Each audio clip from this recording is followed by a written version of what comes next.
Today I am here to show you my project named as Runway Shield. So in 1971, the 5 roadways which led to the Bhuj airbase were completely destroyed by the Pakistan armies. Also, Pakistan army used 52 bombs and 32 rockets to destroy the airbase. Also, the runway was completely ruined, and because of which the airbase was not able to get any kind of air support from the Indian Air Force.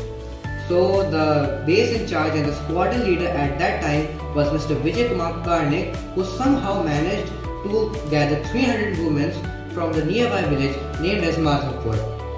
They all worked tirelessly for 10 to 12 hours and they repaired the runway.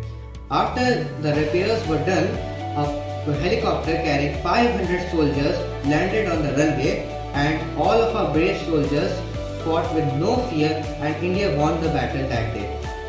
But the main problem in this whole situation was that the runway was destroyed, and because of which the airbase was not able to get any kind of air support. So to avoid such a situation in future, I have made this project. The Runway Shield is an automatic system that ensures that the runway of its airbase is secure from any damage. It will be connected to the radar of the airbase, and whenever there is any enemy movement, the system will automatically slide the shield over the runway, thus protecting it from any damage. This shield can also be pulled back when any Indian plane has to land on the runway. This system can work both automatically and manually. To make a model for my idea at ground level, it will consist of 2 motors used to move the shield, a controlling unit linked to the radar, and the shield itself. The length of the shield will be approximately 100 meters, and many similar shields will be installed on the runway according to its length. All the systems will have a common controlling unit. This will ensure that the system is easy to make and can be produced in large numbers in the factories, which will decrease the per unit cost of this whole system, thus making it economically viable. This system has one more benefit, that during an attack, it not only saves the runway from any destruction but also saves the soldiers who reside under the shield. Since there will be a little bit of distance between the shield and the runway, the soldiers can easily reside under it.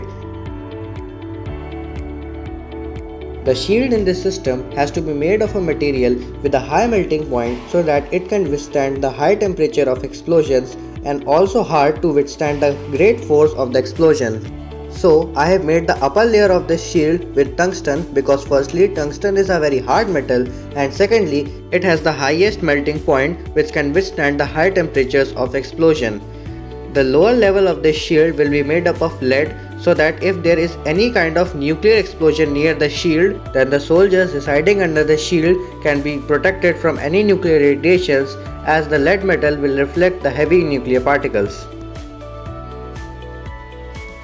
So as you can see here, this is the runway, this is the shield, these are 2 DC powered motors, and this is the breadboard to complete the circuit. So in any kind of a problematic situation, like the radar sense any kind of enemy or strange movement, or if we get any kind of information of enemies coming to attack us, we can simply move the shield on the runway like this.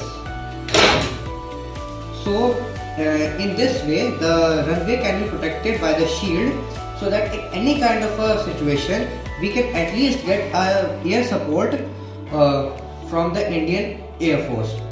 Also, when the situations are normal, we can pull back the shield somehow like this. We can also connect this whole system to the radar system so that it can be automated. This concept is very useful for the air bases which are at high peaks, because they do not have any kind of roadway which lead to them. So this was my project for the Indian Army, so that we can use it to protect our runways. Thank you.